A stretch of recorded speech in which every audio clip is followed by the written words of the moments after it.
So guys, networking course की ये तीसरी वीडियो है। इस वीडियो में मैं आपको इंटरनेट कैसे वर्क करता है पूरा प्रोसीजर बताने वाला हूं। कैसे हम इंटरनेट का यूज कर पाते हैं, कैसे हम उन वेबसाइट्स को, उन जगहों को हम एक्सप्लोर कर पाते हैं जो कि जिनके जो सर्वर हैं वो यूएसए या फिर और किसी दूसरे देश में लगे हुए हैं, लेकिन हम उन्हें कैसे एक्सेस कर पाते हैं अपने घर पे बैठे बैठे। या इंटरनेट जो हम यूज करते हैं, हम एक दूसरे से कनेक्ट हैं, हम मेल करते हैं एक कोने से किसी दुनिया के दूसरे कोने पर, तो वो मेल हमारी कैसे एक्सचेंज होती हैं। तो इसका पूरा का पूरा प्रोसेस, इसके पीछे लगने वाला जो भी मेंटेनेंस है, जो भी काम है, जो भी चीजें हैं, सारे फैक्टर्स आपको आज मैं यहाँ पे बताने वाला हूँ। सो गाइस, ये वीडियो बहुत ज्यादा इंटरेस्टिंग होने वाली है उन सभी के लिए जो ये सब जानना चाहते थे। सो गाइस, इस वीडियो को शुरू करने से पहले मैं आपको बता दूं, अगर आपने अभी तक गीकी हब को सब्सक्राइब नहीं किया तो काइंडली सब्सक्राइब करके बेल आइकन को ऑल कर लें ताकि आने वाली कोर्स की कोई भी वीडियो आपसे मिस ना हो। साथ साथ प्लेलिस्ट सेक्शन पे जाके यहाँ पे आप नेटवर्किंग कोर्स की प्लेलिस्ट को एक्सेस कर सकते हैं, बुकमार्क कर सकते हैं, सेव कर सकते हैं, जिससे आने वाली वीडियो तो बिल्कुल आपसे मिस ना हो। और साथ ही साथ आप यहाँ पे और भी बहुत सारे कोर्स यहाँ पे सीख सकते हैं। बहुत सारे कोर्स आपको मैंने यहाँ पे बना के ऑलरेडी दे रखे हैं और फ्यूचर में भी देता रहूंगा। तो अब बिना ज्यादा टाइम वेस्ट करें चलते हैं अपनी वीडियो की तरफ और जानते हैं डिफरेंट टाइप्स ऑफ नेटवर्क के बारे में। तो गाइस, यहाँ पे आप देख सकते हो, यहाँ पे जो हमारा इंटरनेट है, हमें क्या पता है कि हमारा जो इंटरनेट है वो कहां से आता है। अगर आपके घर में ब्रॉडबैंड कनेक्शन लगा हुआ है तो आपका जो आईएसपी है वहां से एक ईथरनेट केबल आ रही होगी और वो आपके राउटर पे कनेक्ट हो रही होगी। एंड राउटर से आप या तो ईथरनेट के जरिए या फिर वाईफाई के जरिए अपने सभी डिवाइसेस में इंटरनेट एक्सेस कर पा रहे होंगे। लेकिन अभी आपको ये नहीं पता कि आपका जो इंटरनेट है वो पूरी दुनिया में कैसे कनेक्टेड है, कैसे सभी नेटवर्क को आपस में कनेक्ट करा गया है और इस इंटरनेट यानी इस वैन नेटवर्क को क्रिएट किया गया है। बहुत ही ज्यादा डीप से हमें इसे समझने की जरूरत है, तभी हमें समझ में आएगा कि ये जो इंटरनेट है वो कैसे वर्क कर रहा है और कैसे दुनिया का एक इंसान जो इस कोने में बैठा है वो दुनिया के दूसरे कोने में बैठे हुए इंसान से कांटेक्ट कर पा रहा है। तो यहाँ पे आप देख सकते हो, आपने अगर एक व्हाट्सएप में मैसेज किया है, जैसे व्हाट्सएप में किया है, मैं व्हाट्सएप का एग्जांपल ले रहा हूँ। व्हाट्सएप के जो डाटा सेंटर्स है, सर्वर्स है, वो यूएसए कैलिफोर्निया में लगे हुए हैं। तो आप अपने फ्रेंड को जो आपके घर के बगल में भी रहता हो उसे मैसेज करते हो, तो सबसे पहले क्या होता है कि वो मैसेज आपके यहाँ से जाता है और सीधा आपके फ्रेंड के पास रिसीव हो जाता है। तो गाइस, जो आपका जो मैसेज है वो आपकी तरफ से गया और आपके फ्रेंड को रिसीव हो गया। तो ये जो प्रोसेस होता है ये आपको तो लगता है कि विद इन अ सेकेंड हो गया, लेकिन होता क्या है असल में, आपके जो मैसेज है वो आपके फोन से निकलकर पहले सर्वर तक जाता है जो कि यूएसए में लगा है और वहां से वापस आकर आपके मोबाइल फोन, जो आपके दोस्त का मोबाइल फोन है, वहां रिसीव होता है। तो एक रास्ता बना होता है सेंडर और रिसीवर का जो कि चेक पॉइंट से होकर निकलता है। वो चेक पॉइंट वो सर्वर होता है जहां से उसको सर्विस मिल रही होती है। तो ये मैटर नहीं करता कि आपके फ्रेंड कितनी दूर बैठा है, मैटर ये करता है कि आपका जो मैसेज है वो पहले सर्वर में जाएगा, इसके बाद रिसीवर के पास जाएगा। तो गाइस, यहाँ पे OSI model, TCP IP model की प्रोटोकॉल सूट्स बहुत सारी चीजें काम करती हैं, तो उनके बारे में हम आगे वाली वीडियोस में जानेंगे। अभी हम इतना जान लेते हैं कि इंटरनेट मोटा मोटे तौर पे किस चीज पे काम करता है। तो यहाँ पे हमने समझा कि हमारा इंटरनेट है, हम जैसे वाईफाई या हम कोई मेल भेज रहे हैं, हम कोई मैसेज भेज रहे हैं, तो पहले वो सर्वर पे जाएगा, चाहे सर्वर अमेरिका में रखा हो चाहे कहीं पे भी रखा हो, जहां पे उसका सर्वर रखा है वहां जाएगा। इसके बाद वो लौट के वापस आएगा जहां रिसीव होना है उसे, वहां पे। तो इस तरीके से ये वर्क करता है। इसके पीछे ओएसआई मॉडल के लेयर्स होती है, ट्रांसपोर्ट लेयर, नेटवर्क लेयर, उनमें प्रोटोकॉल्स होती हैं, सूट्स होते हैं, बहुत सारी चीजें होती हैं जो कि आप आगे जानोगे। अभी मोटे मोटे तौर पर हम समझने वाले हैं।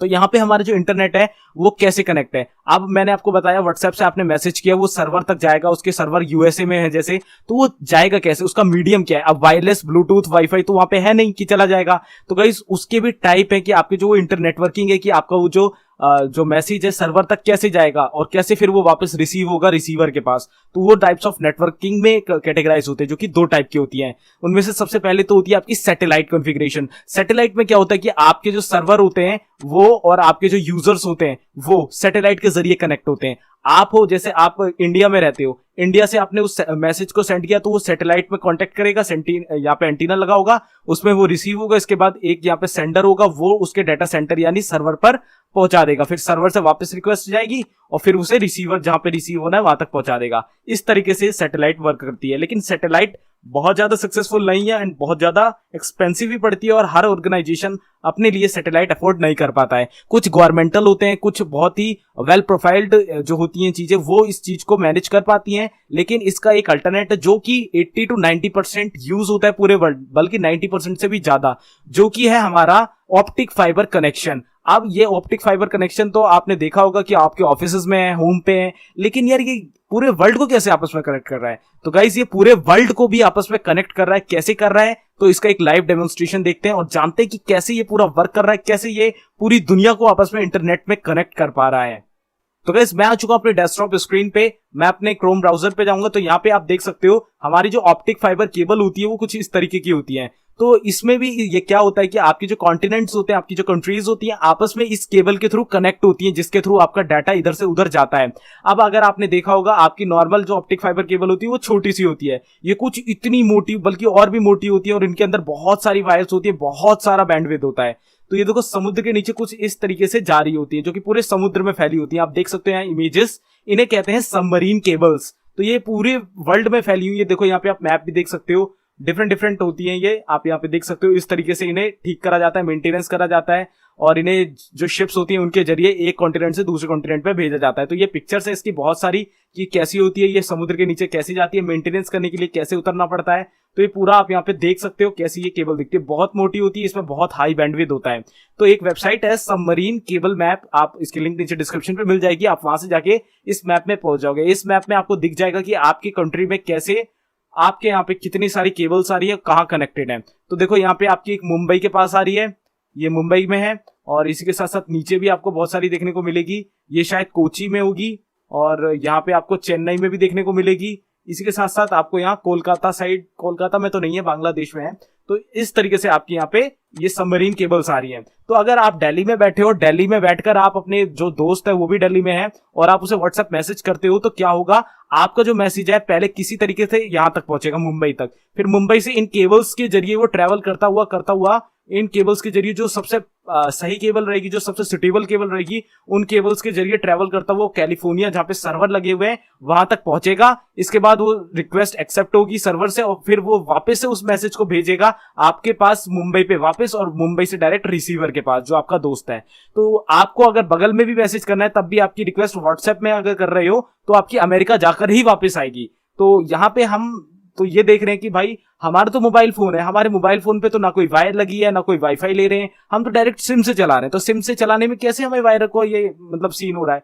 तो गाइस एक्चुअल में होता क्या है, ये कई तरीके की कंपनी कैटेगराइज होती है इस पूरे नेटवर्क को बनाने के लिए। जस्ट लाइक आपके पास जो मोबाइल फोन है उसमें आपके पास सेल्यूलर नेटवर्क होता है, जीएसएम जो होता है, एलटीई होता है, वोल्टीई होता है, तो वो वाला आपके पास नेटवर्क होता है। तो उस नेटवर्क को कौन प्रोवाइड करता है? आपका आईएसपी, जस्ट लाइक एयरटेल, जियो, आइडिया, वोडाफोन। तो वो जो आपकी आइडिया, जियो, ये सब है, ये सब आपकी आईएसपी हो गए, इंटरनेट सर्विस प्रोवाइडर। अब वो आईएसपी क्या होते हैं, वो आईएसपी अपनी सर्विस किसी और से प्रोवाइड करते हैं, मतलब किसी और से लेते हैं। अब वो लेते हैं मेन किसी दूसरे आईएसपी से जो उससे भी बड़ा आईएसपी है। अब वो वाला जो बड़ा वाला आईएसपी है वो क्या करता है, वो जो होता है डायरेक्ट इन केबल पे आश्रित होता है, इन केबल पे आधारित होता है, वो इनकी सर्विस लेता है और ये पूरे वर्ल्ड में फैली होती है। तो गाइस यहाँ पे आप देख सकते हो हुआई मेरीन और भी बहुत सारी, इक्विनिक्स, आप क्लिक कर करके देख सकते हो डिफरेंट तरीके की यहाँ पे आपकी कुछ कंपनीज है जो कि पूरी केबल्स की मालिक होती है, पूरा मेंटेनेंस इनका होता है और इनको बदले में ये जो जियो, एयरटेल, ये आईएसपी वाली कंपनी है पैसा देती है इनको कि इनको सर्विस मिलती रहे। तो ये सर्विसेज आप यहाँ पे देख सकते हो कितने टाइप की सबमरीन केबल है। जहां पे आप क्लिक करोगे उस सबमरीन केबल के बारे में इंफॉर्मेशन आपको निकल आएगी। ये देखो ये वाली सबमरीन है जो मलेशिया से आपको इस कंट्री से जोड़ती है। तो इस तरीके से आपको पता चल जाएगा कि आपके यहाँ कौन सी सबमरीन केबल है। आप यहाँ पे देख सकते हो मुंबई हमारा हब है। अगर हमें कोई मेल भेजनी है अमेरिका, या हमें किसी को भी मेल भेजनी है, जैसे जीमेल में मेल भेजनी है, भले ही वो इंडिया में ही हो कहीं, लेकिन आपकी सर्विस जो आपकी जो रिक्वेस्ट है वो मुंबई से निकल के एक बार यूएसए जाएगी इन सबमरीन केबल के द्वारा और वापस से वापस आएगी यहाँ पे मुंबई से और फिर रिसीवर के पास जाएगी। तो इस तरीके से आपकी ये काम करती है। तो ये बहुत ही अलग मेथड होता है। ये आपको शायद अभी तक पता भी ना रहा हो कि सबमरीन केबल्स की भी कोई जगह होती है, कुछ ऐसा होता है जो कि वर्क करता है। तो ये गाइस ये आपकी पानी के नीचे बिछी होने के साथ साथ लैंड में भी बिछी होती हैं। तो लैंड में तो ज्यादा पता नहीं चलता है, लेकिन सबसे ज्यादा इनका जो एरिया है वो आपका सी के अंदर ही आता है। तो गाइस इस तरीके से आपकी जो सबमरीन केबल है वो वर्क करती है एंड 90% से ज्यादा इंटरनेट आपका इन्हीं पे आश्रित होता है। और गाइस अगर आपने सोशल मीडिया में एक जोक भी देखा हो कि एक बार एक बूढ़ी औरत ने 2 कॉन्टिनेंट के बीच का कनेक्शन काट दिया था क्योंकि उसके खेत के पास से एक वायर गुजर रही थी और गलती से उसने उसे काट दिया था। इससे क्या हुआ था कि दोनों कॉन्टिनेंट का आपस का इंटरनेट कनेक्शन ही हट गया था।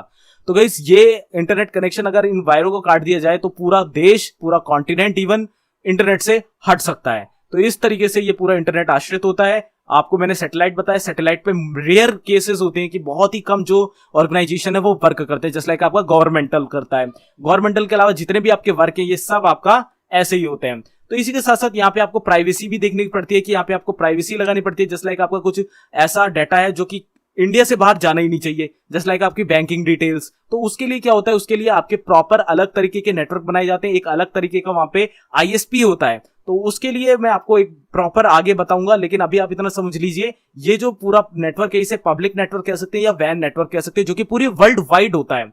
तो इसे हम कैसे पता लगाएं कि हमारा जो मैसेज है, जैसे हम कोई मेल भेज रहे हैं, कहां पे भेजने, जैसे वेबसाइट है, अब वेबसाइट कौन सी है, आप जस्ट लाइक www.google.com, तो google.com का सर्वर कहां पे है, आई थिंक यूएसए की कैलिफोर्निया में, मुझे डैम श्योर तो नहीं हूं लेकिन कैलिफोर्निया यूएसए में ही है, मुझे इतना पता है। तो मैं google.com पे अगर क्वेरी भेजता हूं तो मेरी क्वेरी कहां से निकलती हुई कैसे जा रही है और कैसे, मतलब कहां से उसे गुजरना पड़ रहा है, अगर मुझे वो पता करना है तो मैं कैसे पता करूंगा। तो गाइस मेरे पास देखो यहाँ पे what is my IP address, ये मेरे पास एक वेबसाइट है। तो यहाँ पे मेरा करंटली जो पब्लिक आईपी है जो कि पूरे वर्ल्ड में एक्सेस हो सकता है मेरा, वो ये रहा। ठीक है, अगर मैं इस पे क्लिक करता हूं तो ये देखो मेरा जो आईएसपी है क्लिकियन है, ये आ रहा है, मेरा होस्ट नेम आ रहा है, साथ साथ मैं कहां हूं, सिटी और इंडिया, ये सब मेरा लिखा हुआ आ रहा है। तो अगर मैं चाहता हूं कि मैं google.com से कांटेक्ट में हूं तो google.com पे मैं अगर कोई क्वेरी भेज रहा हूं, जैसे कि मैं सिंपली गूगल सर्च करता हूं, यहां पे मैं ओपन कर लेता हूं गूगल, GOOGLE, तो google.com अगर मैं यहां पे करता हूं, मैप्स खुल रहा है गूगल, अब गूगल में मैं सर्च करता हूं, कुछ भी सर्च करता हूं, जस्ट लाइक मैं करता हूं इंडिया में सर्च करता हूं, तो ये जो क्वेरी है ये देखो मेरे को रिजल्ट आ गए, कितनी जल्दी रिजल्ट आ गए, इतनी देर में, जितने देर में मेरे रिजल्ट आया, मेरी जो ये इंडिया नाम की क्वेरी है ये यूएसए गई है और वापस आ गई है। तो हम कैसे पता करें कि ये यूएसए में जो जा रही है उसके बीच में कितने कितने चेक पॉइंट है, कौन कौन से आईएसपी हैं। तो गाइस उसके लिए क्या होता है, आपको सिंपली अपना यहाँ पे सीएमडी खोल लेना है, सीएमडी, और सीएमडी को रन एज एडमिनिस्ट्रेटर कर लेना है, रन एज एडमिनिस्ट्रेटर। और यहाँ पे आपको क्या करना है, उस वेबसाइट का या उस आईपी का नाम टाइप करना है जहां के आपको रिक्वेस्ट लेनी है। ठीक है, उससे पहले क्या करना है, इसका रूट ट्रेस करना है। तो आपको एक कमांड लगानी है, ट्रेसर्ट और वेबसाइट का नाम, जैसे www.google.com, तो मैं फटाफट से इसे टाइप कर देता हूं www.google.com, एंटर मारूंगा तो यहाँ पे आप देख सकते हो 30 होप्स का यहाँ पे एक रूट चलेगा। अब रूट में क्या है कि आपकी आईपी एड्रेस आएगी, देखो मेरी आईपी एड्रेस है 103.134 से, तो ये देखो मेरा 10.70.195.1 ये मेरा प्राइवेट आईपी जो मेरे राउटर के बाद मेरी मशीन को मिला हुआ है। अगर मैं यहाँ पे Windows+R दबा के ncpa.cpl पे जाऊं और यहाँ पे मैं अपना एडेप्टर सेटिंग्स पे मैं आपको अपना आईपी दिखा दूं, प्रॉपर्टीज पे जाके, ये रहा मेरा आईपी वर्जन 4, तो आप यहाँ पे देख सकते हो 10.70.195.209 ये मेरा प्राइवेट आईपी है। तो सबसे पहले मेरा वो वाला आईपी आ गया, इसके बाद मेरा जो प्राइवेट के बाद पब्लिक आईपी है 103.134 ये वाला, ये देखो आप यहाँ पे भी देख सकते हो वही वाला मेरा आईपी आ रहा है। इसके बाद ये देखो एक और आईपी आ रहा है 10.253.70.70, इसको अगर मैं यहाँ से कंट्रोल सी से कॉपी करता हूं और इसे मैं जाके यहाँ पे पेस्ट कर देता हूं और इसे मैं इसका जो चेकअप है मैं देखता हूं कि आईपी एड्रेस कहां का दिखाता है, तो देखते हैं क्या आईपी एड्रेस का हमारा यहाँ पे रिजल्ट आता है। तो गाइस ये वाला जो आईपी था ये आईपी मेरे खुद आईएसपी वाले का है, जो जिससे मैं सर्विस ले रहा हूं गाजियाबाद में, ये वो भी, तो ये यहाँ पे सिंपली गाजियाबाद लिखा हुआ आ गया। इसके बाद मैं अगर यहाँ पे 74 वाली आईपी को यहाँ पे कॉपी कर लेता हूं और उसको मैं यहाँ पे पेस्ट कर देता हूं, तो आप देखना मेरा आईपी क्या आएगा। मैं दोबारा से इसे रन कर देता हूं, इस बार देखते हैं हमारा आईपी क्या आता है, क्योंकि यहाँ से मेरी जो रिक्वेस्ट है वो मेरी पहले प्राइवेट यहाँ से निकलेगी प्राइवेट नेटवर्क से, इसके बाद जाएगी मेरे आईएसपी पे, फिर आईएसपी के बाद देखो ये जा रही है आईएसपी गूगल पे, देखो गूगल का आईपी था ये, अब ये गूगल का कहां पे है, नॉट लोकेटेड दिखा रहा है क्योंकि कई बार इनकी सर्विसेज नहीं दिखाता है, तो कॉन्टिनेंट दिखा रहा है नॉर्थ अमेरिका, तो यहाँ से डायरेक्ट फिर वो नॉर्थ अमेरिका निकल गई है क्वेरी और यूनाइटेड स्टेट्स में पहुंच गई है। इसके बाद क्या हो रहा है 108 ये वाली आईपी है, इसे भी देख लेते हैं ये क्या चीज है भाई। तो यहाँ पे पर जो सर्वर होगा उसकी भी एक आईपी आएगी और आपका जो भी वहां पे आईएसपी होगा उनकी तरफ से उसकी भी आईपी आएगी एंड प्रॉपर वहां पे उसकी वो भी लेंथ भी आ जाएगी, मतलब लॉन्गिट्यूड लैंगिट्यूड कहते हैं जिसे। तो यहाँ पे देखो ये भी नॉर्थ अमेरिका की है। इसके बाद लास्टली आपके पास ये देखो यहाँ पे 216 डॉट ये वाली है, तो इस यहां से आपको उसकी मेन आईपी मिल जाएगी जो सर्वर की आईपी है, जहां से आपकी रिक्वेस्ट प्रोसीड होके आपके पास आ रही है। तो ये वाली जो हमारी आईपी एड्रेस है देख लेते हैं ये कहां की है, कहां से हमें ये रिक्वेस्ट एक्सेप्ट होके हमारी जो रिजल्ट क्वेरी है वो हमें मिल रही है।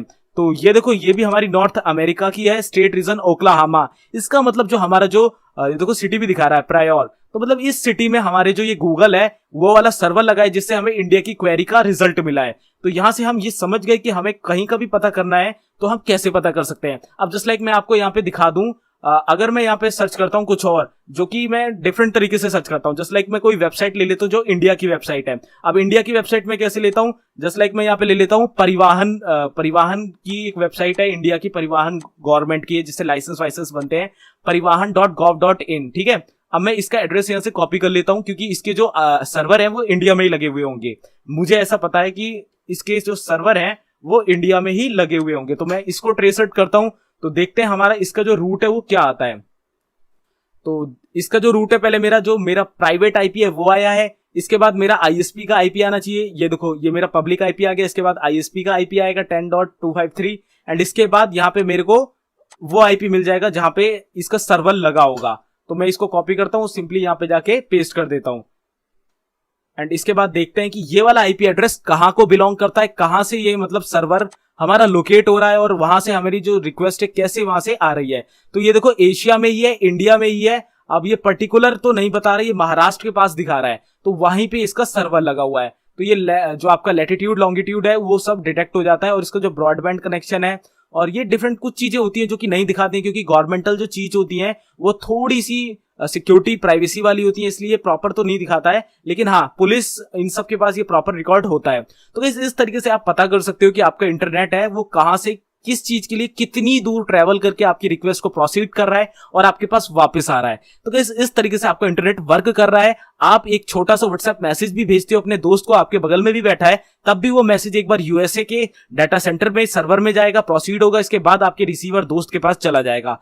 तो आपके एक छोटे से मेल को भी पूरा ट्रैवल करना पड़ता है। तो कैसे जो आपकी सबमरीन केबल्स होती है, तो ये जो सबमरीन केबल है आपकी, इसमें क्या है कि आपको जो डाटा ट्रैवल करता है, अगर आपकी ये वायर्स कट जाती हैं तो आपका कनेक्शन पूरे देश का, पूरी वर्ल्ड से हट जाएगा। ये कनेक्शन बनाने का काम इन सबमरीन केबल्स का ही होता है। गाइस, एक्चुअल में इंटरनेट की कोई कॉस्ट नहीं होती, इंटरनेट आपका सब फ्री होता है। जो बैंडविड्थ आपको मिलती है, आपका डाटा जो आपको मिलता है, वो एक्चुअली उसमें जो आपको पे करना होता है वो एक्चुअल में आपको इंटरनेट का डाटा पैक का पे नहीं करना होता है। एक्चुअल में आपको थोड़ी सी वहां पे मेंटेनेंस जो उसका चार्ज होता है वो देना होता है, और उसके बदले में आपको उसकी सर्विस मिलती है। मेंटेनेंस का चार्ज दो और सर्विस लो, यहाँ पे ये फंडा चलता है। तो यहाँ पे अगर आपका मुंबई का कोई लाइन खराब हो गई है, कोई डिफॉल्ट आ गया या मेंटेनेंस का काम चल रहा है, तब आपकी रिक्वेस्ट कहीं और से जाएगी। और अगर आपने कभी नोटिस किया हो कि आप कोई ऐसी वेबसाइट को एक्सेस करना चाह रहे हो जिसके सर्विस मतलब जो डाटा सेंटर्स है सर्वर्स वाले, वो किसी ऐसी कंट्री में लगे हो जहां पे आपको ट्रैवल करके आपके डाटा को जाने में काफी देर लगती है, तो आपने हमेशा नोटिस किया होगा वहां की वेबसाइट बड़ी स्लो लोड होती है।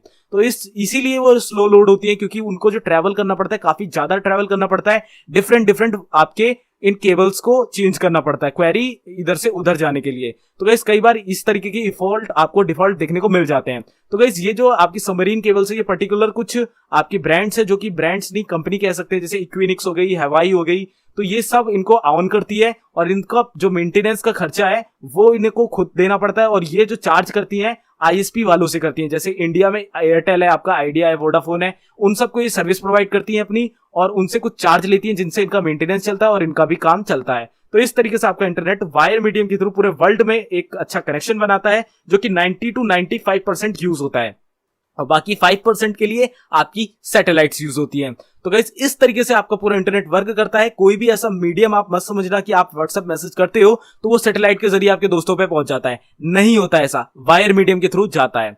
तो इस तरीके से ये पूरा इंटरनेट वर्क करता है। इवन आप मेल करते हो, यूट्यूब में वीडियो देखते हो, गूगल में सर्च करते हो, सब इन वायर मीडियम के थ्रू ही इन पे ट्रेवल करके यूएसए के सर्वर पे, मतलब जहां पे भी सर्वर लगे वहां तक जाता है और वापस रिफ्लेक्ट होके आता है। तो इस तरीके से पूरा वर्ल्ड में ये वर्क करता है। तो यहाँ पे आपको एक क्लियरिटी हो गई होगी कैसे ये वर्क करता है। तो आपको जो डाटा है वो कैसे सेंड होता है, रिसीव होता है, कितनी लेयर्स होती है, कितनी प्रोटोकॉल्स होती है, उसके बारे में हम ओएसआई मॉडल में या टीसीपी आईपी मॉडल या उनकी प्रोटोकॉल सूट में जानेंगे। अभी हमें इतना बेसिक मोटा मोटा जानना था, तो हमने जान लिया कि इंटरनेट कैसे वर्क कर रहा है।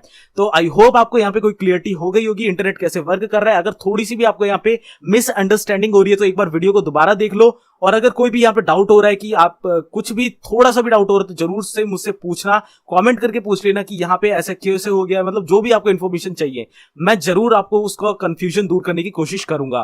तो गाइस, आज की इस वीडियो में इतना ही। इंटरनेट कैसे वर्क करता है, मैं ऐसी आशा करता हूं कि आपको थोड़ा बहुत तो समझ में आ गया होगा। तो गाइस, मैं मिलता हूं आपसे अगली वीडियो में, तब तक के लिए अपना ख्याल रखें, हेल्दी रहें एंड स्टे हेल्दी। जय हिंद।